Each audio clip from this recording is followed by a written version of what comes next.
Dan di sini kita hari ini kedatangan tamu istimewa dari KPU dan Bawaslu Kabupaten Badung. Tepuk tangan dulu teman-teman ya. Tepuk tangan ya, teman-teman ya. Kayak nyorakin si apa gitu kan. Jadi kita hari ini mau ngobrolin seputar pilkada. Beli sekalian. Jadi kita akan beli Gong Rio dari Komisioner KPU Swastiastu. dan beli Heri dari Ketua Bawaslu-nya langsung yang datang nih. Swastiastu. Oke, keren. Beli sehat berdua. Astungkara sehat. Sehat. Sekarang sehat ya. Jadi terima kasih banyak di tengah kesibukan mempersiapkan pilkada ini, Beli berdua mau nyamperin kita di sini datang untuk ngobrol di sini bagi-bagi informasi ya, Beli ya. Terima kasih banyak dan mungkin kita langsung aja ke pertanyaannya ya. Jadi kayak kan sebentar lagi nih tanggal 27 November 2024 masyarakat di Kabupaten Badung tuh bukan memilih ya, lebih tepatnya kayak menaruh harapan baru kepada pemimpin ke depannya. Jadi Beli berdua ini selaku mungkin yang bisa kita bilang fasilitator bagi masyarakat, Penyelenggara dan penyelenggara dari acara pesta demokrasi ini mempersiapkan segala cara, mempersiapkan banyak hal untuk supaya ini semua bisa sukses dijalankan. Dan sejauh apa persiapan sampai saat ini, Beli? Mungkin dari KPU dulu deh. Kita dulu ya. Izin Pak Ketua. Jangan tegang-tegang Pak Ketua. KPU duluan, ke bawah ke belakang. boleh. Jadi betul sekali kalau sekarang kita di KPU itu sebenarnya kalau kita flashback ke belakang kemarin, tahapan pilkada di 2024 ini sudah dimulai di tanggal 27 Februari 2024 kemarin. Bahkan dari Februari ya, Betul. jadi jauh banget harinya Betul. persiapannya. Jadi kalau kita dalam kondisi normal, persiapan pilkada itu harusnya 14 bulan. Oke, Secara normal secara ya. normalnya. Karena sekarang adalah pilkada serentak, tentu di sela-sela penyelenggaraan pemilihan umum serentak yang kemarin di 14 Februari itu 27-nya Februari kita sudah mulai untuk awal tahapan pilkada. Tahapan yaitu awalnya apa, Bli? itu pendaftaran pemantau pemilu. Oke, pemantau Pemilu, kemudian berproses di bulan Mei untuk penyelenggara badan ad hoc-nya. Kemudian di Juni kita mulai untuk penyusunan dan pemutahiran data pemilih. Agustus kita mulai pencalonan sampai dengan penetapan pasangan calon. Pengundian nomor urut kemarin sudah kita lakukan juga dan sekarang sudah masuk di tahapan kampanye. Jadi pilkada pemilihan itu tidak hanya datang ke TPS, nyoblos. Ada banyak banget yang Betul, harus dipersiapkan sampai bisa persiapan. nyoblosnya itu Iya, ya, Beli. betul Jadi sekali. kalau misalkan dari Bawaslu sendiri kan Badan Pengawas Pemilu. Apa pas nyoblosnya diawasin apa dari mananya dimulai diawasin nih, Beli? Ya, dari mereka mulai. Oh, dari KPU mulai. Iya. KPU mulai tahapan 27 Februari itu. Ya. Nah, berarti kita juga udah start nih. Oke, start awal dari Start Bawaslu awal. sendiri itu apa, Beli? Start awal kalau di Bawaslu kalau secara umum ya apa sih yang awal dilakukan oleh penyelenggara pemilu baik itu KPU maupun Bawaslu, penyiapan regulasi. Oke, penyiapan regulasi. Jadi pertama itu ada tahapan PKPU tentang tahapan, kemudian ke PKPU Juknis dan lain sebagainya untuk pelaksanaannya itu. Oke. Regulasinya dulu itu. Regulasinya Ya. berarti semua bentuk seperti batasan-batasan tuh harus dijabarkan dari awal dulu dari Bawaslu. Mereka pendaftaran pemantau, kita mengawasi pendaftaran pemantau. Oke. KPU kemudian melaksanakan rekrutmen badan ad hoc, kita mengawasi rekrutmen badan ad hoc KPU dan sama rekrutmen badan ad hoc kita juga. Oke. Ya kan sama nih dia. KPU kabupaten, Bawaslu kabupaten, PPK, ada Panwaslu kecamatan, kemudian ada PPS, ada PKD. Nah sekarang ini mereka rekrutmen KPPS, kita rekrutmen PTPS. Tapi kalau Bawaslu selain juga rekrutmen di badan kita sendiri, kita mengawasi. Jadi apa yang teman-teman KPU lakukan. Oke. Lanjut dia pencalonan, ya kita ikut pengawasan pencalonan. Pemutahiran data pemilih ya kita pengawasan pemutahiran data pemilih. Kalau kampanye beda. Oke, kalau kampanyenya Kalau sendiri? kampanye 80% kita. 80%-nya Kita dari ya. Bawaslu ya. Kenapa 80%-nya kita? Karena kampanye itu ada ada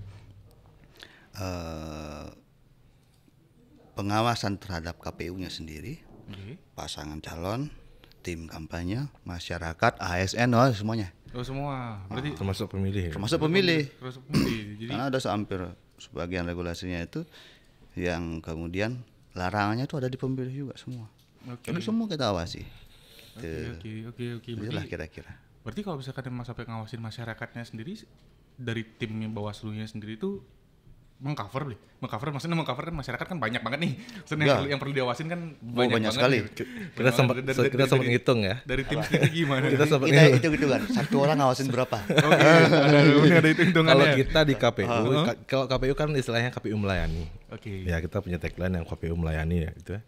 Satu orang petugas ataupun orang yang bekerja di KPU sampai dengan di badan ad hoc nanti yang di KPPS itu 1:17. Baru 17. Nah, oke, ada rasionya ya. Ya rasionya. Kalau Bawaslu 1:69. 69. 69 itu pun itu 1 bulan terakhir. Ya. Bukan sekarang. Iya. Berarti pas masuk masa kampanyenya itu sendiri baru yang kayak Dan teman-teman KPU 1:17-nya itu sama 1 1 bulan terakhir. Sampai dengan badan ad hoc. Tapi kalau sebelum pada adanya KPPS kan, kita itu ada penyelenggara pemilu yang tingkat paling akhir ya. Di tingkat TPS itu kan ada KPPS nih. Kalau di KPU-nya, di Bawaslu-nya ada PTPS-nya, pengawas TPS-nya. Nah itu kan baru dibentuk 1 bulan sebelum penyelenggaraan pemungutan suara.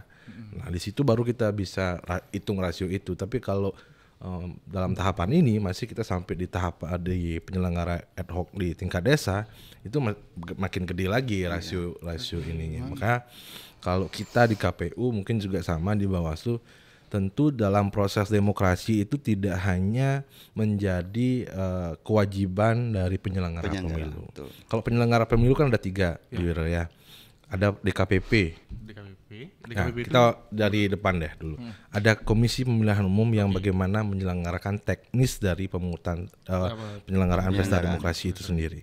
Kemudian ada Bawaslu yang mengawasi bagaimana KPU menjalankan ketentuannya, kemudian masyarakat mematuhi dan segala macamnya, memastikan pelaksanaan pemilihan itu sesuai dengan peraturan perundang-undangan. Ada yang terakhir ada DKPP. Di KPP itu ada Dewan Kehormatan Penyelenggara Pemilu. Yang mungkin beliau itu jadi beliau itu memastikan kami di penyelenggara pemilu menjalankan tugas, wewenang, tanggung jawab itu sesuai dengan kode etik penyelenggara pemilu itu sendiri. Jadi integritas kita, netralitas kita itu ada yang mengawasi, ada yang menyoroti. Jadi kan supaya istilahnya sebagai selaku penyelenggara itu tetap terjaga lah. Betul. Ininya ya. Betul. Dan kendala-kendala yang udah dialamin tuh apa ya dari awal sampai sekarang nih? Ada nggak yang sampai bikin keluar jalurnya atau misalkan memang mundur malahan persiapannya? Kalau di Badung selama ini mungkin kita berdua bisa Asungkara semua berjalan dengan lancar. Masih sesuai perencanaannya berarti. Betul. Tahapan kalau kami kan seperti yang Pak Ketua Bawaslu saja sampaikan, kami itu ada tahapannya, Bira. Jadi misalkan pendaftaran calon boleh dari tanggal 27 sampai dengan 29 Agustus 2014. Kalau kita lewat dari itu, Bawaslu sudah kirim surat cinta ke kami. Ya, istilahnya udah spesialnya udah gini. Ya, dalam artian begini. Beliau sudah menjalankan kewenangannya gitu Pak Ketua ya untuk memberikan kami pagar. Nggak boleh loh. Kalau karena lewat tahapan mungkin nanti Pak Ketua yang bisa mendalami itu. Yang jelas kami tidak boleh melewati tanggal-tanggal atau tahapan-tahapan jadwal-jadwal yang sudah ditentukan, yang sudah diundangkan dalam peraturan Komisi Pemilihan Umum gitu. Jadi ada batasnya itu. Ini rekrutmen dari tanggal sekian sampai tanggal sekian udah titik. Ya. Nah, kalau lebih bagaimana? Kalau lebih biasanya ada saran perbaikan, ada rekomendasi. Itulah kemudian kalau Bawaslu sudah memberi rekomendasi, KPU harus menjalankan. Wajib menjalankan. Wajib dia menindaklanjuti. Kalau tidak dijalankan bagaimana? Kita bisa melaporkan ke DKPP. Bahwa KPU tidak bekerja secara profesional misalnya. Gitu. Oke, sesuai dengan perjanjian ataupun perencanaan yang disetujui di awal. Terikatnya penyelenggara pemilu itu sama kode etiknya itu. Oke. Dan kewenangan kami ya secara administrasi paling akhir adalah memberikan rekomendasi yang wajib dijalankan oleh KPU gitu. Nah, kalau sering saya ngobrol sama dia, kalau Bawaslu kayaknya nggak boleh salah nih, KPU masih boleh lah gitu. Karena ada saran perbaikan. Ada rekomendasi. Kami di KPU beruntung ada rekan-rekan di Bawaslu karena beliau yang mewarning kami gitu ya. Ketika ada potensi mengawasi itu kan juga tujuannya pasti juga untuk suatu hal yang lebih baik lagi, dan tujuan besar yang mulia itu menjasa. Maksudnya orang-orang kan biasanya kalau misalkan dikritik tuh mulai udah gampang tersinggung, tapi kalau misalkan antara KPU dan Bawaslu dikritik tuh malah saling menjaga, malah saling harmonis malah jadi. Apalagi yang sekarang nih. Kalau sekarang ini beda lagi. Minta.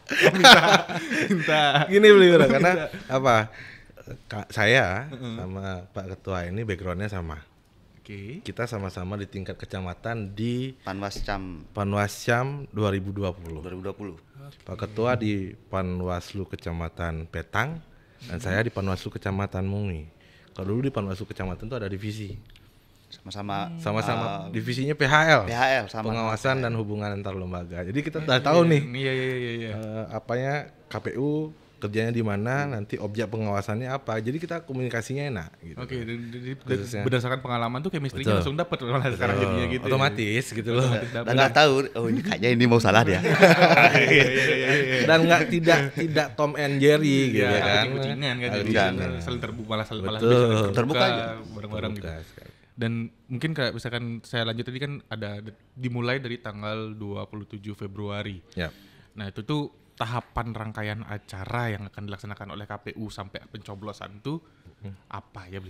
Oke. Jadi tadi kita sudah mulai dari 27 Februari itu untuk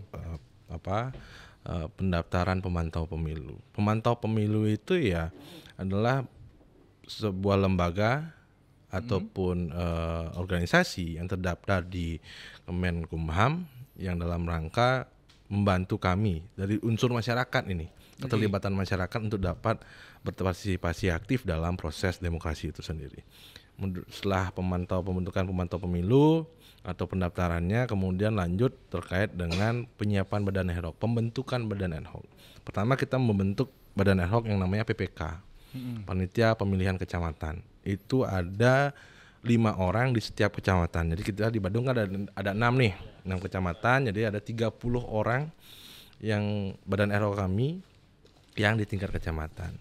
Kemudian setelah PPK terbentuk, dilantik, kemudian dilanjutkan dengan pembentukan badan ad hoc di tingkat kelurahan desa. Namanya PPS atau Panitia Pemungutan Suara. Setiap desa itu ada 3 orang. Ya, 3 orang. Kita ada 62 desa. Ada 186 ya panitia pemungutan suara se-Kabupaten Badung. Nah, setelah itu semua terbentuk, kita berproses ke pemutahiran dan penyusunan daftar pemilih. Ini daftar pemilih itu kalau kita ibaratkan sebagai urat nadi dari proses demokrasi, beliau. Kenapa? Kalau nggak ada pemilih,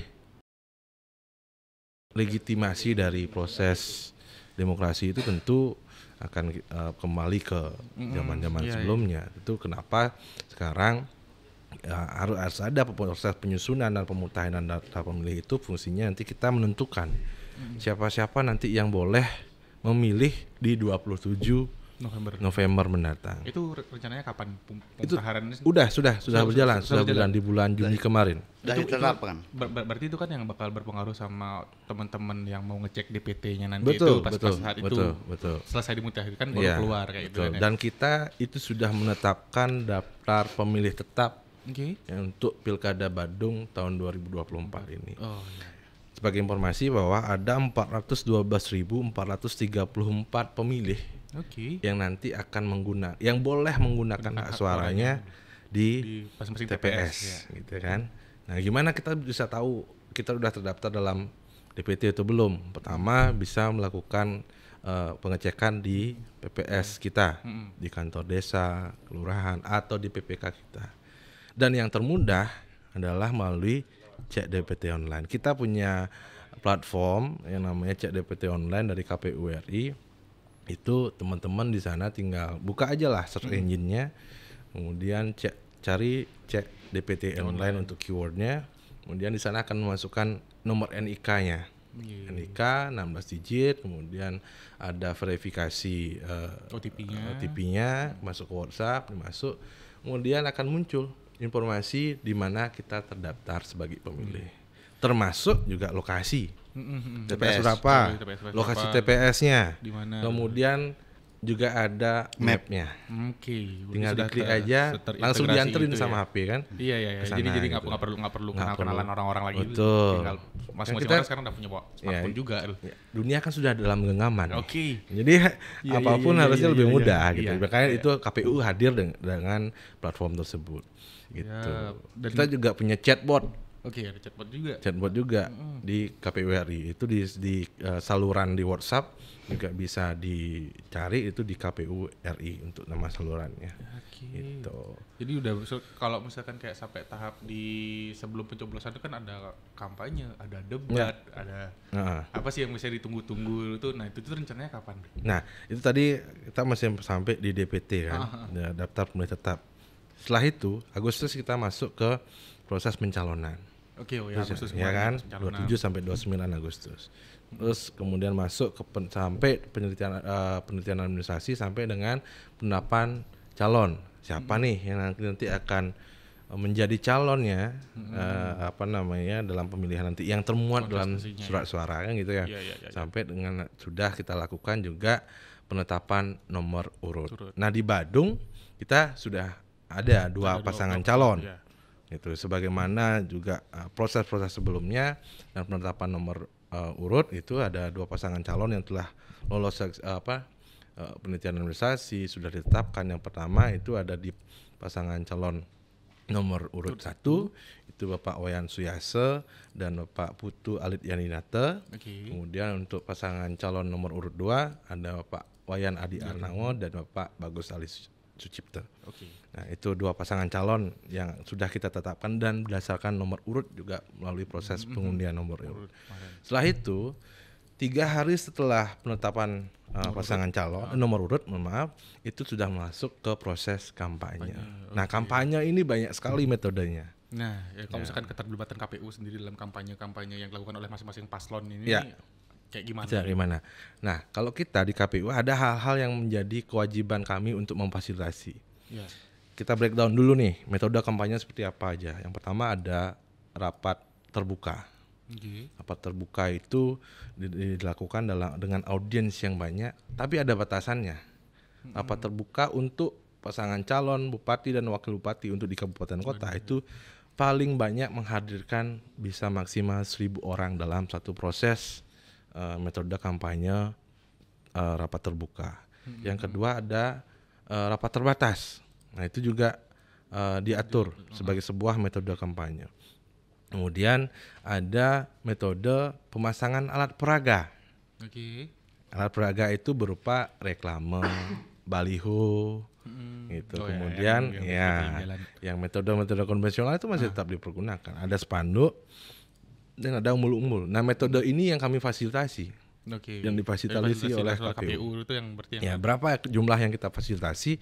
KPU Badung telah menetapkan melalui surat keputusan nomor 587 untuk alat peraga kampanye yang difasilitasi oleh KPU. Untuk di Badung sendiri, untuk kedua pasangan calon kita memfasilitasi reklame berjenis baliho itu jumlahnya 5 Kabupaten Badung. Yang tersebar masing-masing calon. Dan pasangan calon itu boleh menambah sebanyak 200%. 200%. Jadi kalau kita 5 pasangan calon dia 10 gitu. Dan itu pun diatur, Liwira. Harus sama, desainnya harus sama. Ukurannya harus sama. Bentuknya harus sama. Jadi kayak penyetaraan. Betul. Jadi tidak ada perbedaan antara yang fasilitasi Pak KPU dengan penambahan paslon. Kemudian ada umbul-umbul. Umbul-umbul itu KPU memfasilitasi 20 buah per pasangan calon per kecamatan. Kecamatan dapatnya. Kemudian untuk spanduk KPU Badung memfasilitasi 2 buah per desa per pasangan calon. Nah, semua alat peraga itu biar nggak bingung juga nih, yang mana alat peraga kampanye yang benar, yang sesuai dengan ketentuan, mana yang tidak.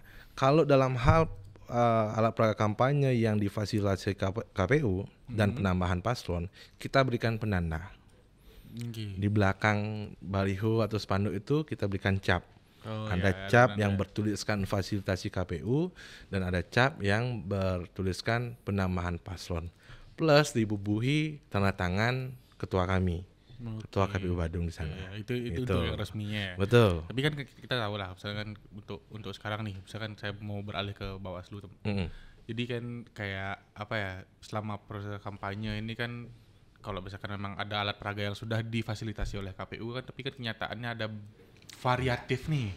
Kenyataannya. Nah, ya kan ada variatif nih. Misalnya kayak alat-alat peraga itu nggak hanya satu desain yang misalkan kita lihat ya itu biasa saja. Kalau misalkan saya jalan dari rumah ke kantor pun juga saya ngeliat beragam bentuk, beragam warna, beragam desain. Kalau misalkan kan kurang sesuai juga sama apa yang disampaikan tadi kalau misalkan ketentuannya seperti ini, tapi ternyata ada banyak. Nah, itu tuh gimana penanggulangannya? Itu tuh sebenarnya kenapa masih bisa terjadi beberapa apakah memang diperbolehkan seperti kayak relawan tuh memasang balihonya sendiri dan segala macamnya itu, dan gimana cara meregulasi caranya ngatur supaya nggak kebanyakan lah, nggak over lah, ada hal-hal raga seperti itu.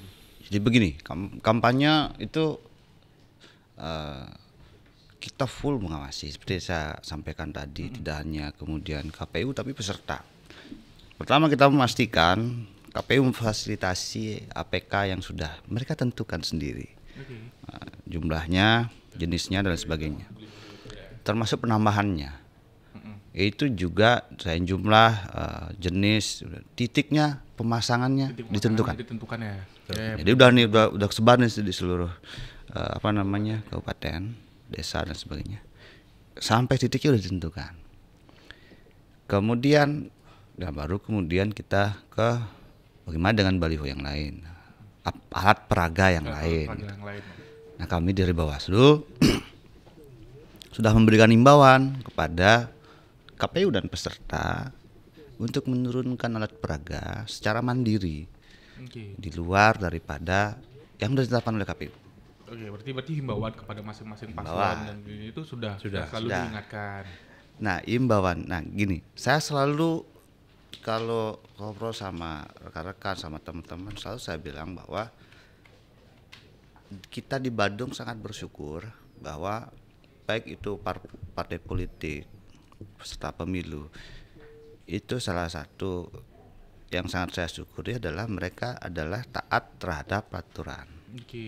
Saya sangat syukuri itu bahwa hampir kemudian pada setiap kampanye, baik itu pemilu kemarin yang sampai hari ini, mereka rekan-rekan di peserta itu sangat taat kepada aturan. Pada saat pemilu kemarin kita turunkan alat peraga, kemudian kita tata kembali, dan mereka juga memasang dengan ketentuan. Walaupun masih ada 1-2 titik yang kemudian tidak boleh, tetapi tidak ada gejolak dan sebagainya. Dan ya saya pemilu hampir 80% alat peraga yang dipasang di seluruh Badung itu sesuai ketentuan. Dan pemilu hari ini surprise buat saya. Kita di Bawaslu hanya memberikan imbauan untuk menurunkan secara mandiri. Kemudian kita undang kemarin rapat, KPU juga hadir rapat, dan kita sepakati bersama bahwa baliho selain yang kita fasilitasi, selain yang ditambahkan itu diturunkan. Dan itu sudah diturunkan mulai kemarin. Baik itu oleh KPU dan pemerintah daerah melalui Satpol PP sudah membantu untuk menurunkan alat peraga di luar alat peraga kampanye. Itu kita di Badung sangat bersyukur bahwa peserta adalah peserta pemilu dan pemilihan di Badung itu aware dan taat terhadap regulasi yang sudah kita buat bersama. Untungnya, harapan kita bersama juga kan kita menjalankan pesta demokrasi ini secara kondusif pastinya kan. Jadi semua orang tuh punya hak memilih yang sama, merasakan manfaat yang sama, pasti kan itu tujuan besarnya. Dan itu juga yang membuat bahwa sedikit Orang mengatakan tadi Badung sampai 0 pelanggaran itu, ya karena itu. Ya karena memang Komunikasi betul. Kemudian mindset dari peserta yang kemudian ayo regulasinya apa, ayo kita ikut. Gitu. Dan kami di Bawaslu selalu mengingatkan baik itu ke KPU maupun ke peserta terhadap regulasi-regulasi yang berlaku baik pada tahapan maupun sub-sub tahapan. Sub tahapan pemasangan praga kampanye kita berikan ini boleh, ini enggak, ini boleh, ini enggak. Nah, imbauan yang sudah kita berikan selama pemilihan ini jumlahnya sudah 184 imbauan. Sudah sebanyak itu ya. Dan itu memang dan terjadi maksudnya himbauan itu juga udah sampai dan dilaksanakan juga oleh masing-masing ya bilang kedua kubu paslon yang akan menjalankan kampanyenya ini juga berarti kan seperti itu. Tapi kalau dibilang Bawaslu bisanya ngasih imbauan aja gitu misalnya kan 184 ngasih imbauan Pak. Tetapi begini, kenapa kami memberikan imbauan? Bawaslu itu kan gini. Pertama pencegahan, yang kedua kita melakukan pengawasan, yang ketiga baru penindakan. Pencegahannya apa? Imbauan itu. Kita cegah dulu. Jadi imbau dulu gitu loh. Pencegahannya juga banyak dari media, patroli kawal hak pilih juga, kemudian ini juga termasuk salah satu bentuk pencegahan kami. Dan juga sampai sosialisasi masyarakat. Sosialisasi juga masuk pencegahan kami gitu kan. Lingkungan terdekatnya kayak gitu kan juga. Nah, ini pencegahan udah jalan ini. Kemudian kita awasi pelaksanaannya. Pelaksanaannya kita awasi. Ketika tidak sesuai pelaksanaannya berarti kami boleh melaksanakan penindakan. Gitu. Jadi imbauannya sudah, kita awasi pelaksanaannya, tidak sesuai juga tindak. Tindakan itu berupa? Kalau di pemilu dan pemilihan itu ada pelanggaran administratif, kemudian ada pelanggaran pidana pemilihan dan pelanggaran terhadap undang-undang lainnya. Dan khusus juga ada pelanggaran kode etik. Jadi imbauan kami layangkan. Jadi biar tidak juga disebut Bawaslu lembaga memberi imbauan, enggak. Tapi kalau imbauan yang kita berikan itu ternyata tidak sesuai dengan pelaksanaannya, berarti kita harus melakukan penindakan. Begitu. Jadi kan emang kenapa himbauan dikeluarkan ya kalau bisa jangan sampai melakukan penindakan, kan lebih baik dihimbau dulu, hindari kesalahannya, jalan bareng-bareng kan kayak gitu jadi ya. Dan kemarin juga saya sempat dikasih tahu sama teman-teman juga katanya di Badung sendiri juga sekarang menjalankan skema green election. Sebagai salah satu daerah percontohan nih katanya. Dibilang boleh dijelasin sedikit kayak gimana sih green election yang masuk? Apa kertas suaranya warnanya hijau tuh gimana? Nah, green election. Kalau ini berkaitan dengan penyelenggaraan prosesnya. Kalau kita lihat ide ini muncul saat peresmian kawasan Geraha Pemilu Area Girarta. Ketika itu pimpinan kami di KPU datang, kita sampaikan, dan kebetulan memang Badung dalam hal kirap pemilu kemarin itu menjadi green election terbaik se-Indonesia. Nah, kenapa? Satu, kita tahu bahwa penggunaan surat suara dalam pemilu itu bahan bakunya dari kertas, bahan bakunya dari kayu, dari pohon. Nah, berapa pohon yang ditebang hanya untuk memenuhi kertas suara, kebutuhan logistik pemilu itu sendiri. Tidak hanya di kertas suara loh, ada kardusnya, kotak suaranya, ada sampul-sampulnya, kemudian ada formulir-formulir lainnya. Nah, itu pun bertonton kalau hanya untuk satu kabupaten. Nah, kemudian nanti saat pelaksanaan pelantikan KPPS itu kita KPU Badung akan menggelar penanaman kurang lebih 6.000 pohon. Itu di kawasan mana ya, Bli? Ya, kita akan laksanakan penanaman pohon itu di masing-masing desa di mana tempat atau lokus dari teman-teman KPPS itu dilantik, kita akan pusatkan di satu titik di desa tersebut melakukan penanaman pohon sejumlah Kalau misalkan di Mungitani gitu, karena saya dari Mungitani ya, itu ada 12 TPS misalkan. 12 TPS kan ada 7 orang, 7 kali 12 berarti 84 pohon yang akan ditanam. Dan sebadung itu ada kurang lebih 6.000 pohon. Kita mengembalikan kembali kepada alam dari apa yang telah kita gunakan dari alam. Nah, ada hal yang menarik juga bahwa terkait green election itu ada terkait dengan penggunaan plastik, gitu ya. Baliho gimana? Nah, pasti gitu kan pertanyaannya. Sedangkan KPU memfasilitasi nih baliho, spanduk gitu kan. Dalam hal ini, sebagaimana ketentuan kita di Peraturan Komisi Pemilihan Umum Nomor 13 Tahun 2024 tentang kampanye dan juga turunannya itu di Surat Keputusan KPU RI Nomor 1363, itu KPU wajib memfasilitasi. Kita di KPU Badung telah ditetapkan dalam rapat pleno itu memfasilitasi penuh sebagaimana ketentuan tersebut. Nah, bagaimana cara kita mengaturnya? Seperti yang Pak Ketua tadi sampaikan, kita tentukan titik lokasi pemasangannya. Dan kita sudah sepakati juga bahwa pemasangan alat peraga, baik yang difasilitasi KPU, baik yang dilakukan penambahan paslon, itu berdampingan. Kita nggak mau masangnya sembarangan gitu loh. Di sini satu, di sono satu, nggak rapi. Yang kita kejar kembali adalah kerapiannya. Sebagai daerah destinasi wisata, kita tahu Badung gitu kan, tentu kita bisa membuat satu percontohan bahwa pemilu atau proses pemilihan melalui metode kampanye ini dapat dilakukan dengan rapi. Kalau sudah ditata demikian kan tidak mengganggu estetika penataan kota, daerah, kayak gitu. Orang-orang yang bilang lah, orang-orang yang berkunjung karena wisata ke Badung juga masih tidak terlalu terganggu. Betul. Kadang tentuannya gini Pak, pemasangan alat peraga memperhatikan estetika. Ya, betul. Wajib itu. Kita pun dalam hal menentukan titik-titik lokasi itu berkoordinasi dengan pemerintah daerah. Dalam ini LHK, perhubungan itu. Jadi baik di mana titik lokasi yang bisa kita pasang. Kita coba susun dulu, kita floorkan dan itu disepakati bersama dengan LO pasangan calon. Ya, narah hubungnya. Yang LO itu kan bertugas menghubungkan antara apa yang menjadi pembahasan di KPU kepada pasangan calon. Nah, itu telah kita sepakati bersama bahwa akan ditata sedemikian rupa. KPU telah menentukan titik-titiknya. Itulah langkah-langkah kita untuk mendukung salah satunya green election.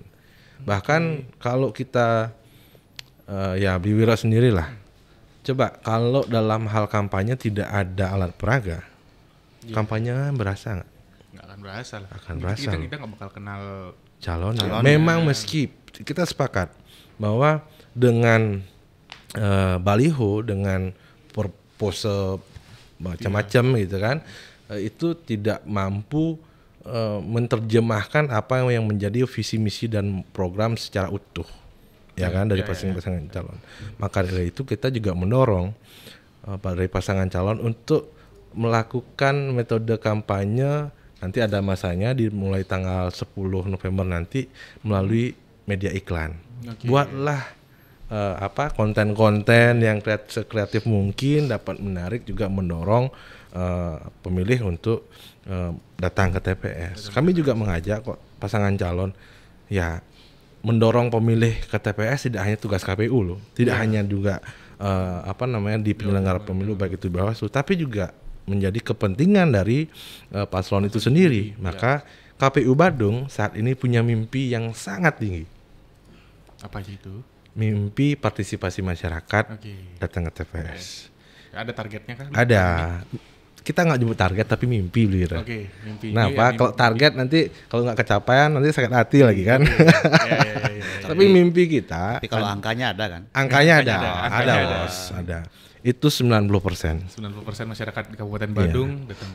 Yang punya hak pilih datang ke TPS. Kenapa? Kalau kita hitung-hitungan dari 2020 itu saat Pilkada Badung 2020 partisipasi masyarakat itu 84%. Masih di angka 84% ya 2020. Terus kemudian pemilu kemarin kita di Kabupaten Badung partisipasi masyarakat itu 88,73%. Oke.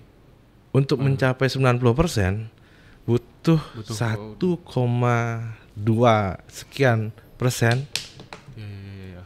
Hanya butuh 1,2 sekian persen untuk mencapai itu. Tapi seharusnya dengan tren yang meningkat dari 2020 dan pemilu kemarin Nah, harusnya bisa optimis dong. betul. Kita optimis sekali. Oke. Kita percaya. Tidak hanya kebetulan saya pengampu divisi sosialisasi pendidikan pemilih, Parmas dan SDM.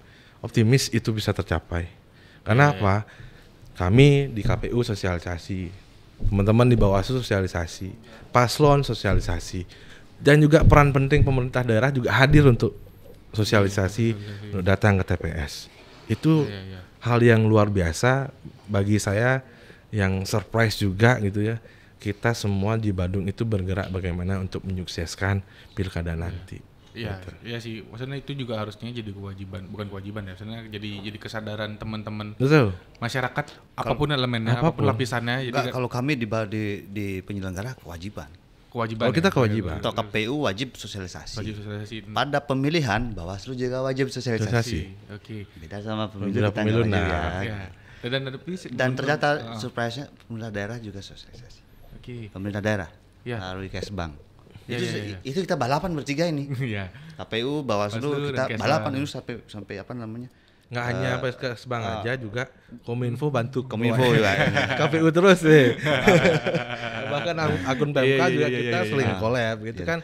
Jadi nggak gini, kalau saya yang ke masyarakat, kalau itu kita sampai mikir ini yang SMA siapa yang ngambil, udah pilah-pilah ini. Kelompok masyarakat kami di Bawaslu, kemudian pemilih-pemilih perkarakan di KPU, biar gak tabrakan. Jadi target bagaimana target bertiga itu adalah semua lapisan masyarakat bisa kita sentuh target kami. Kalau dari media tentu masing-masing punya media. Dan kita di Bawaslu agak kencang juga di media sekarang. Kemarin pemilu kita nebeng, jangan gitu Pak. Sekarang mohon maaf ada. Kalau di KPU masalahnya kan makin kelihatan nih barusan. Kontaknya gitu aja. Jadi kalau kita di KPU itu ada ini, kita punya acara juga sama teman-teman media, itu namanya ngopi. Ngopi itu ngobrolin pilkada. Jadi komitmen kami sebuah keterbukaan informasi kepada teman-teman media, termasuk masyarakat pun yang ingin hadir, itu adalah setiap akan atau sebelum tahapan dimulai dan selesai tahapan itu dilaksanakan, kita open, terbuka kepada teman-teman media, dari yang sebelum bagaimana langkah-langkahnya dan bagaimana hasilnya, tentu setelah pelaksanaan tahapan itu sendiri. Nah, hal yang berbeda juga di pemilihan Pilkada 2024, tentu kalau bisa promo sedikit gitu kan, KPU Badung juga punya media podcast juga. Bagaimana kita mendorong, kita sekarang mencoba nih. Kalau dulu dilakukan dengan metode konvensional, dengan pemasangan alat peraga gitu, atau tatap muka ke masyarakat langsung gitu kan. Teman-teman. Tapi juga kita menggarap sektor-sektor yang melalui media online. Itu harus kita garap. Kita tidak memungkiri bahwa Gen milenial dan Gen Z itu di pemilih tahun 2024 ini khususnya di Pilkada itu mencapai angka 30% di Badung. Tinggi ya? Sangat tinggi sekali. Makanya kita harus menggarap itu. Kami juga teman-teman Bawaslu juga punya podcast gitu, yang bagaimana yang tujuannya kita menggarap. Jadi otomatis cara sosialisasinya sendiri pun juga harus ngikutin marketnya masing-masing. Tadi kayak misalkan Pak Ketua juga bilang, emang kayak dari KPU, dari Bawaslu, dari pemerintah itu udah sama-sama sosialisasi nih sekarang, dan bagi-bagi tugas nih nentuin ini sosialisasi kemana, ini sosialisasi ada yang kemana, hal unik gitu. Saya temui kemarin di SMK Negeri 1 Mengi. Itu kan di tempatnya di Desa Semung Subangan ya. Desa Semung. Itu saya tanyakan. Saya sosialisasi di sana dengan teman-teman SMA kelas 10. Mereka memang belum milih. Tapi ada yang mengacungkan tangan nanyakan ke saya, Pak, boleh nggak saya dorong keluarga saya untuk datang ke TPS? Patriotismenya sudah muncul nih dari anak-anak umur segitu tuh. Kepedulian itu yang penting. Kita nggak harus sosialisasi pada juga orang yang sudah memiliki hak pilih, tapi juga dari lingkungannya kita dorong juga anak-anak mengimbris mereka sampai nanti mereka pas cukup umur tetap menginfluence teman-temannya untuk datang ke TPS. Kita punya keluarga. dan Seperti, keluarganya dan bisa kita dibilang punya investasi istilah ya. pemilih cerdas. Oke. Pemilih cerdas itu begini. Kami di KPU punya target pemilih cerdas itu istilahnya begini. Pemilih datang ke TPS sudah siap dengan pilihannya, yang dipilih berdasarkan hati nurani. Kenapa Yes. penekannya sudah siap? Ya, supaya tidak ada. Kita sudah tahu. Heeh. Tidak lagi di TPS baru nanya mau pilih siapa. Ya kan. Siapa lagi calonnya? Ya, Ini calonnya Janina gitu kan. Ya, lagian juga kalau misalkan kayak Kalau ada pertanyaan begitu kan kita gagal jadinya. ya, dan apalagi kalau misalkan kayak kemarin selama pemilu itu kan ya satu TPS kan mungkin agak padat ya, yang Betul. nyoblosnya juga biar nggak, ada beberapa pengalaman saya sendiri juga waktu ke TPS datang ada wanita paruh baya lah, dia masih bingung nggak tahu calonnya siapa. Hampir 15 menit sendiri pas buka satu keras suara 15 menit Milih berpikir mana, sendiri. siapa gitu teman-teman ya. apa yang lain mau nyoblos kan. Betul. Tapi pemilihan lebih padat. Kalau sekarang Lebih di padat, 600. pilkada lebih padat. Ya, Lebih pilkada padat. lebih banyak 100 lagi Dua berarti kali satu lipat. TPS, Dua kali lipat. dalam satu TPS-nya. Dan Iya, TPS. satu TPS. Oke, DPT-nya. apalagi seperti itu kondisinya kan. Kemarin pemilu 300 ya. 300. Nah, Maksimal. itu kenapa Oke. kita Maksimal siapkan 600. tagline begitu atau istilah begitu? Kita ingin masyarakat datang ke TPS sudah punya pilihan. Iya. Nah, kita sepakat nggak? Kita tanya deh, Bu Wira, kita sepakat atau Pak Ketua? Kita sepakat nggak dunia itu sudah dalam genggaman? Ya, sangat sepakat dong zaman sekarang, apalagi internet udah dari Iya mana-mana kan? kan. Sudah punya HP, Iya. umur ampur mungkin lansia pun yang umur 65 ke atas sekarang sudah Masih pegang. pegang HP Masih juga. pegang HP, ya. Tapi mungkin bagaimana cara menemukannya itu yang perlu diketahui. betul. Tapi kalau kayak mereka mau menanyakan ke anaknya, ke cucunya pasti dapat. Nah, kebutuhan informasi itu juga kita harus kita sediakan melalui platform kami ya gitu ya. Jadi mereka datang ke TPS sudah siap dengan pilihannya, sudah tahu mau milih siapa dan sesuai dengan hati nurani. Iya. Gitu. Selain Tidak itu juga Dan kami di Bawaslu nambahkan. oke. Jadi tidak hanya datang ke TPS, kami juga sosialisasi agar bareng-bareng mengawasi. Oke. Tagline-nya Bawaslu kan gitu, bersama rakyat awasi pemilu kan gitu kan. Jadi kami Oke. berharap semua masyarakat yang ada di Badung punya hak pilih turut mengawasi jalannya pilkada ini. Ada tambahan dari Bawaslu sosialisasinya gitu. Ada sosialisasi pengawasan partisipatif namanya. Oke. Jadi sama-sama sosialisasi tapi ada plusnya. Bareng-bareng kita awasi. Oke. Jadi kayak titip pesan ke masing-masing yang disosialisasiin itu ya, target-targetnya titip pesan bareng-bareng kita awasin, karena kan kenyataannya kan ya bukan kenyataannya, jatuhnya kayak misalkan kita ngelihat proses-proses pemilu dan pilkada ini kan nggak cuma di Badung, di daerah lain pun juga kita banyak di media-media nasional juga bisa cari sendiri lah beritanya, ada banyak bentuk kecurangan. Jadi selama ada kesempatan orang-orang curang pasti ada, dan kita kan hanya ingin mengantisipasi itu, makanya kayak teman-teman di Bawaslu itu selalu mengimbris kapanpun mereka sosialisasi harus juga barengin awasin, makanya nggak bakal pernah bosan seperti itu. Ya, karena mekanisme juga di Bawaslu ya, selain dari kita kan pengawas kita terbatas seperti yang disampaikan tadi bahwa tetapi di Bawaslu itu dalam melaksanakan penanganan sebuah potensi dugaan pelanggaran pemilihan itu dia pintu masuknya dari banyak. Satu dari temuan kita sendiri pengawasan, yang kedua dari laporan masyarakat, dan yang ketiga dari informasi awal masyarakat juga bisa. Jadi banyak pintu masuk dia ya, tidak hanya kemudian temuan dari kami.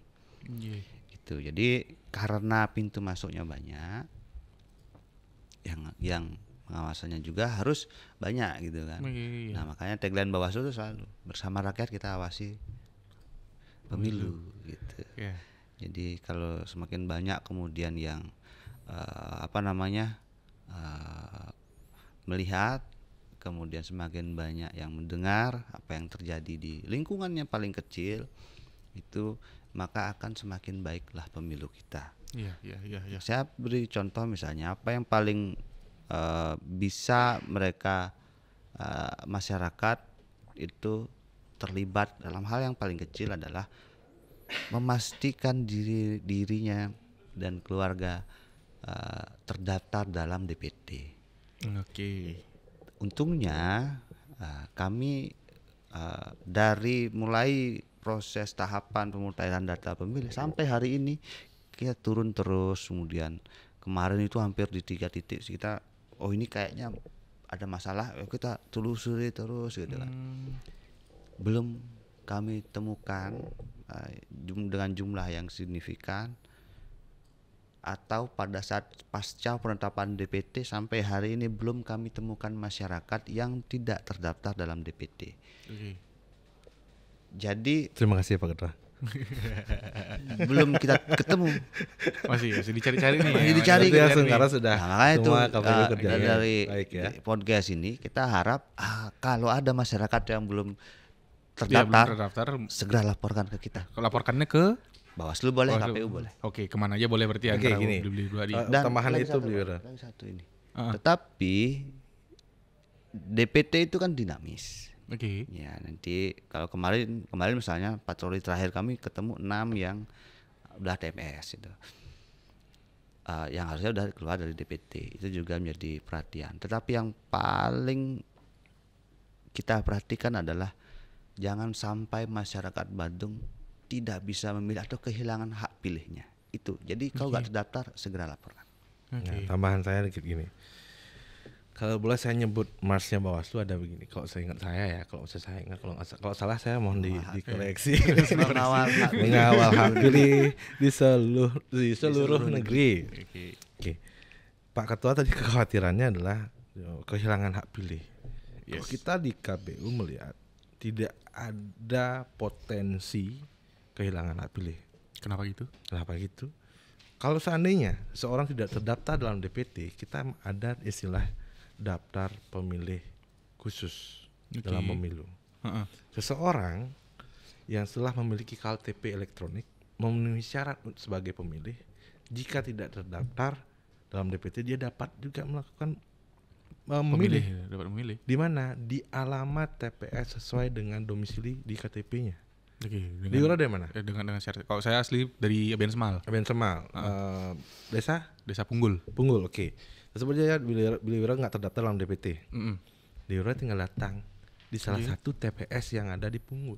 Di desa Di desa Punggul aja. Di desa domisilinya. Pasti kita berikan surat suara. Okay. Surat Sepanjang persediaan suara masih ada. Masih tersedia. Ada. Tapi tidak hanya di satu TPS. Mungkin Ya. saja TPS Ke 1 TPS habis. habis. Bisa ke TPS TPS yang 2, lainnya. bisa ke TPS 3 atau sampai misalkan ada 6 TPS sampai ke 6 Sampai namanya 6 TPS gitu loh. Jadi Oke. itu kita menjamin hak pilih warga negara itu tetap kita jaga dalam hal melalui pemenuhan dari daftar pemilih itu sendiri. Begitu juga untuk pemilih-pemilih di Badung, masyarakat Badung nih, yang nanti di tanggal 27 November itu tidak mungkin di hari itu tidak bisa memilih di mana dia terdaftar sebagai pemilih. Di Wira misalkan di TPS 1 Desa Punggul. Gitu kan? Yes. Nggak bisa milih karena kerja nih, misalkan di Kuta Selatan. Harus kerja di hotel. Kan pasti waktu dan lain sebagainya. Di Wira bisa pindah memilih ke Kuta Selatan. Oh, masih ada proses itunya. Iya, ada proses pindah memilih itu nanti sampai dengan 28 Oktober ini. Oke. Tinggal datang nanti ke kantor desa, cari PPS kami atau kecamatan, cari PPK kami, bahkan langsung ke KPU Badung pasti kita layani. Oke. Jadi begitu. Sekalian ini ya, sekalian itu bisa milih pindahkan dari Petang ke Kuta Selatan. Ya. Sekalian kami berharap di Badung ini semua perusahaan yang ada di Badung nanti baik yang swasta terutama ya, karena yang negeri kan libur ya Pak ya. Nah, yang negeri libur kan. Kecuali KPU yang Bawaslu. swasta, karena kita kan banyak perhotelan dan sebagainya kan. Kita banyak perhotelan. Agar memberikan kesempatan pada masyarakat Badung memilih, menggunakan hak pilihnya. Jadi mohon ini tidak lama gitu kan, berikan kesempatan, gitu diatur dia waktunya, berikan masyarakat Badung untuk menentukan nasib 5 tahun ke depan, menentukan pemimpinnya. Nah jangan sampai kami mendengar ada perusahaan yang kemudian tidak memberi izin untuk memilih. Oke, jadi sebelumnya sudah pernah bisa dilaporkan itu. Sudah pernah ada hal-hal seperti itu juga berarti ya. Berarti untuk belajar dari kesalahan, antisipasinya dihimbau lagi nih sekarang sama Bawaslu. Nanti kami surati. Oke, disurati kami surati perusahaan itu. Jadi ujung daripada DPT pemutahiran pemilihan itu adalah jangan sampai masyarakat Badung tidak bisa memilih di TPS. Oke. Itu. Ya, jadi Jangan kalau sampai misalkan kehilangan hak pilihnya gitulah istilahnya.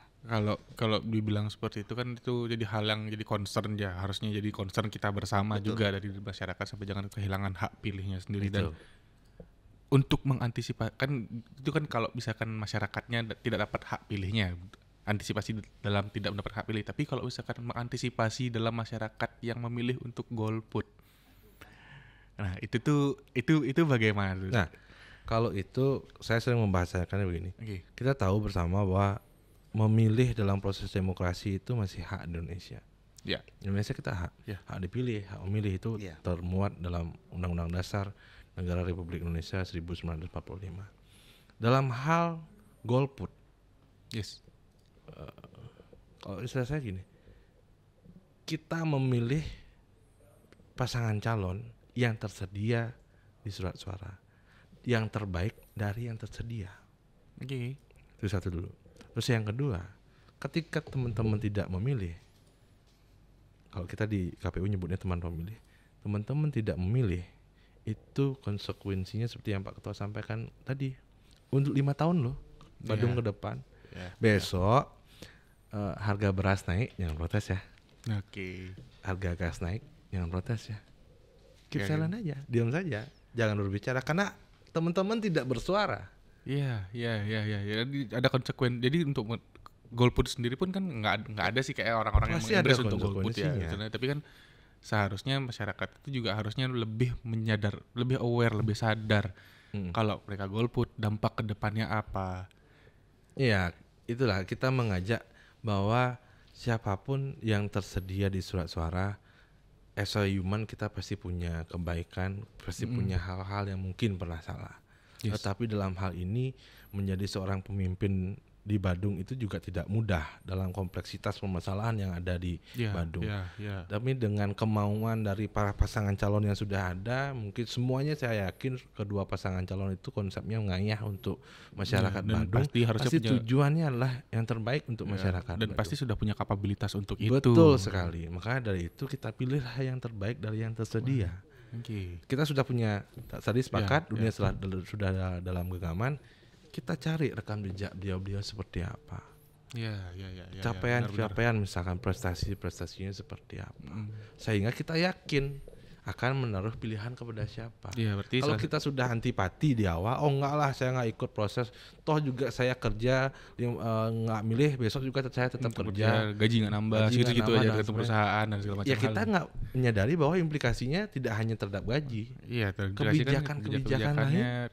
Misalkan kesehatan, kayak tadi saya bilang, harga BBM, harga sembako gitu, pendidikan untuk generasi pendidikan mudanya, gitu, kan dipengaruhi oleh kebijakan-kebijakan di pemerintah. Iya, Gitu loh. Seperti saya sering bilang gini Pak Kadif, kalau politik itu jangankan harga-harga ya, Ya, bangun tidur juga kita Diatur sama ditentukan politik. oleh kebijakan politik. Oke. Iya. Iya. Datang ke kantor jam berapa? Itu kan Iya, kebijakan. itu salah satunya. jangan kan datang ke kantor. Di beras sekarang jam berapa? Anak sekolah. Sekarang kita udah jam 10.20. Yang bilang jam 10.20 siapa? Ya, saya barusan yang melihat kan Ya, jam. Ya. yang menentukan kita di Bali di GMT Bali. plus 8 itu siapa? Oh ya, emang Kebijakan dari politik. pusat. Yes. Itu. Yes, itu dia. Itu dia. Itu hal simple yang Simpel yang kadang orang lupa. kenapa kita penting Ya, pentingnya itu peduli terjadi karena terhadap proses election ini. Proses itu. Iya. Berarti kayak kita sekarang tuh kan salah satunya untuk mengantisipasi golput itu untuk mengimbris teman-teman itu kalau misalkan nggak terlalu melek politik, sekarang mulailah ngeliat kan alat peraga sudah ada di jalan, sudah dapat lihat namanya, sudah dapat kenal wajahnya, carilah mereka di digital online. Di suara Ya, cari. Suara kan Terus pasti kalau kita motor ngeliat, rekam jejaknya Tapi cari di sebelum kita sampai ke surat suara kan kita harus mengenal apa-apa saja Apa-apa visi saja misinya yang visi dibawa oleh misinya. masing-masing paslon, terus nanti ke depannya seperti apa, rekam jejak digital Jejak seperti apa. ke Dan satu belakang lagi yang seperti begini. apa. Saya mengibaratkan bahwa menitipkan suara itu layaknya menitipkan uang. Oke. Saya ibaratkan saya Bang A, Pak Ketua Bang B. Diwira mau nabungnya di Bang A. Tapi yang terjadi adalah Diwira menjelek-jelekkan Bang B. Oke. Padahal Bang A tempat Diwira menitipkan suara itu berpotensi bangkrut. Ya. Itu yang terjadi dengan kondisi pemilih sekarang. Oke. Ketika kita mendukung seseorang, kita sibuk menjatuhkan pasangan lain. sebelah. Ya. Ya. Itu hal yang biasanya bikin apa ya, kayak orang-orang tuh jadinya Riuh, kayak riuh dan segala ramai, macam hal. ada Apalagi nanti misalkan jadi debat kan, katanya debatnya di Girinata, bener nggak sih? Betul, nanti Oke. untuk debat kedua dan ketiga. Kedua dan ketiga bakal di Girinata, pasti bakal seru tuh. Yang pertama nanti di Trans. Oke, yang pertama di Tanggal Trans. 25 Oktober untuk debat pertama, yang kedua di 8 November, Iya. yang ketiga di 22 November. Dan kalau misalkan dari selama debat tuh dari Bawaslu untuk mengantisipasinya gimana? Kalau misalkan kita nonton di TV-TV ya, kemarin waktu pemilu nih. Dari pemilu kan biasanya sampai bocor banget tuh suaranya di mikrofonnya paslon tuh. Wah, kan misalnya kayak gitulah. Dan ada beberapa kali juga mungkin di daerah-daerah lain yang mungkin di Wakanda atau di Konoha yang lagi debat-debat tuh sampai riuh, sampai ada yang lempar-lemparan sepatu dan segala macam hal. Otomatis kan itu kan hal yang tidak diinginkan nih. Antisipasi dari KPU dan Bawaslu selama debat nanti itu kayak gimana tuh? Tentu kalau kami baru saja kemarin itu kita selesai menyusun tata tertib untuk pelaksanaan debat. Tentu tata tertib itu akan menjadi juga pegangan teman-teman Bawaslu Pak Ketua ya dalam hal pelaksanaan debat itu. Misalkan contoh, selama debat berlangsung itu peserta, tamu undangan dan juga termasuk juga pendukung paslon tidak boleh meneriakkan yel-yel atau slogan-slogan. Kenapa? Itu waktunya pasangan kalian menyampaikan visi misi dan programnya. Ya kadang sampai bisa saat menyampaikan visi misi programnya malah terinterupsi sama yel-yel kan. Kita tegas nanti di tata tertibnya ada. Kita tegas. Itu. Barang siapa yang melakukan tindakan mengganggu jalannya acara debat, kegiatan debat, maka akan dikeluarkan dari lokasi debat. Oke, sudah ada aturan strict berarti ya. Kita ingin menampilkan dari KPU sendiri, kenapa KPU memfasilitasi, kita ingin menampilkan debat yang elegan, yang baik. Karena inilah contoh nanti, ini frame dari pemimpin kita Badung 5 tahun ke depan. Setidaknya menampilkan yang terbaik dari masing-masing paslon, jadi punya kesempatan untuk menampilkan versi ranahnya mereka terbaik sana, gitu. Ranahnya di debat di paslonnya sendiri kan itu. Iya. Bagaimana menyampaikan visi misi ide gagasannya untuk 5 tahun ke depan. Sanggah-sanggahnya di sana. Tanya jawabnya di sana, bukan di pendukung nanti, bukan audiensnya. Woi kayak gitu kan. Gitu. Kita ingin debat ini menjadi clear salah satu media untuk menyampaikan visi misi program. Jangan sampai terganggu dengan hal-hal yang lain. Memang kemudian debat itu adalah salah satu sarana kampanye. Kampanye itu apa? Penyampaian visi misi program kan gitu kan. Jangan sampai visi misi programnya kabur terhadap hal-hal yang lain.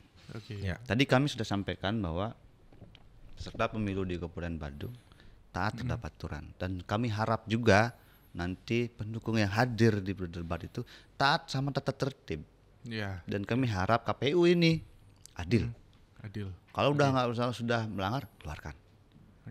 Kalau sudah mengganggu, di tata tertib menyebut yang mengganggu harus keluarkan udah. Gitu. No excuse seperti ya. No excuse. Dan kami di Bawaslu melekat pengawasannya. Kita hadir, diundang tidak diundang. Gitu kan. Diundang Pak. Diundang ya. Diundang aja Pak. Bawaslu gitu bedanya kan. Kualat kita sama Bawaslu. Diundang enggak diundang, hadir dah gitu. Nah, kita ngawasin gitu kan. Jadi yang tidak tertib, taat terhadap tata tertib, saya harap dilakukan tindakan, karena memang debat itu ruangnya di KPU. Kami melaksanakan pengawasan agar sesuai dengan aturan yang mereka tetapkan. Aturan debat secara umum di PKPU juga kami tegakkan gitu. Dan ini ujian buat penyelenggara pemilu baik KPU maupun Bawaslu, bagaimana bersikap adil kepada peserta. Karena jujur dan adil kan, adilnya itu di kita itu. Nah itu juga biasanya kan, soalnya kayak kalau misalkan udah dalam fase-fase debat, apalagi dalam satu ruangan nih, mereka udah tipis banget nih garis pembatasnya nih. Kadang-kadang kalau salah ngambil tindakan kan bisa dianggap berat sebelah dan segala macam hal banyak. Maksudnya hal-hal seperti itu gampang banget lah diputar balikan faktanya. Sama orang digoreng-goreng apalagi zaman sekarang netizen mulai barbar kan. Tapi saya yakin ya peserta pemilu sekarang di Badung ini. Karena tadi udah saya sampaikan itu, peserta pemilu di Badung akan memberikan vibrasi berbeda pada saat debat. Oke. Jadi bagaimana nanti kami berharap nih di penyelenggara agar peserta debat, audiens yang hadir itu memberikan contoh yang baik di publik. Jadi kalau kemarin debatnya terkesan ada suara bocor, terlalu riuh gitu.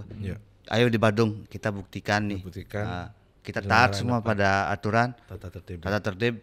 Jadi peserta pemilu kami di penyelenggara kita sama-sama taat dan mari kita berikan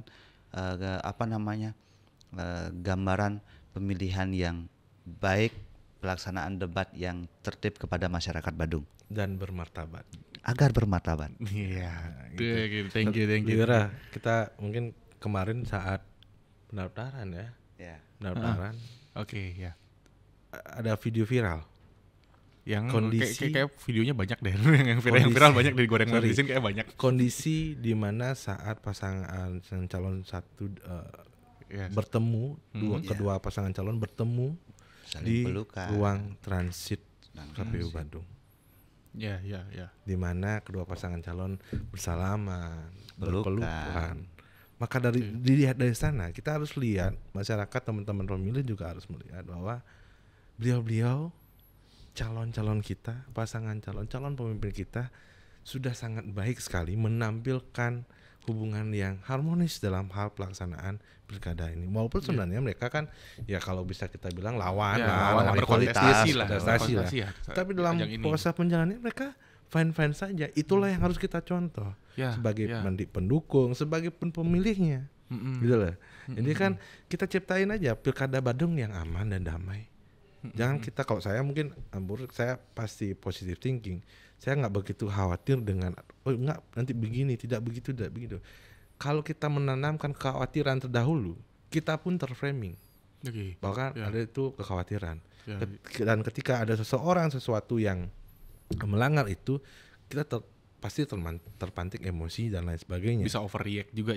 Juga. Nah, kenapa kita harus tanam? Mungkin kita ada aturan mainnya, kita tentukan, tapi kita positive thinking. Harus dengan kepala dingin juga. Dengan kepala dingin, jalanin semuanya proses-proses itu sehingga Asungkara saya yakini proses pemilihan di Badung Pilkada aman dan damai sampai dengan nanti penetapan hasil dan terlantiknya pemimpin 5 tahun ke depan.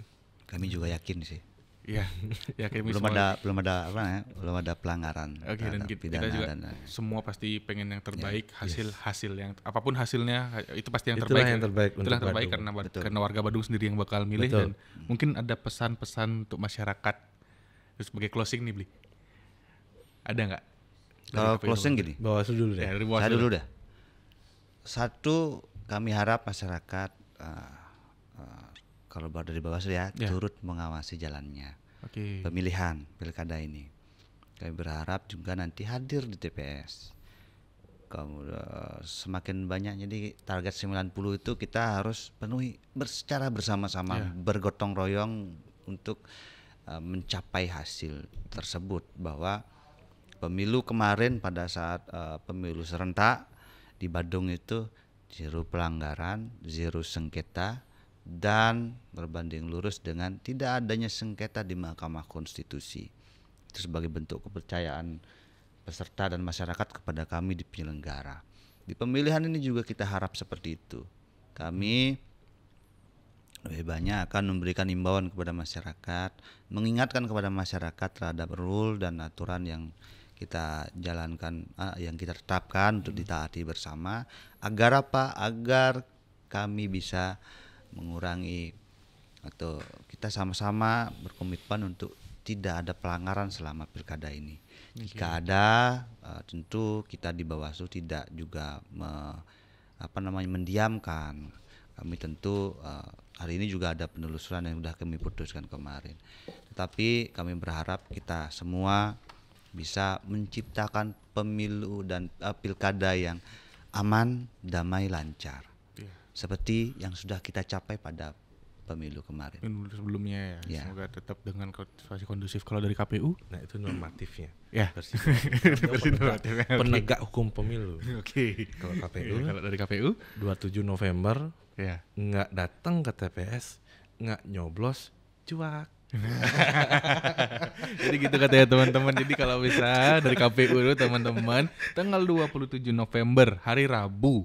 Tanggal 27 November hari 2024. Ya. Itu tuh teman-teman Datang wajib ke datang ke TPS. Nyoblos. Nyoblos. Tentukan pilihanmu di bilik suara.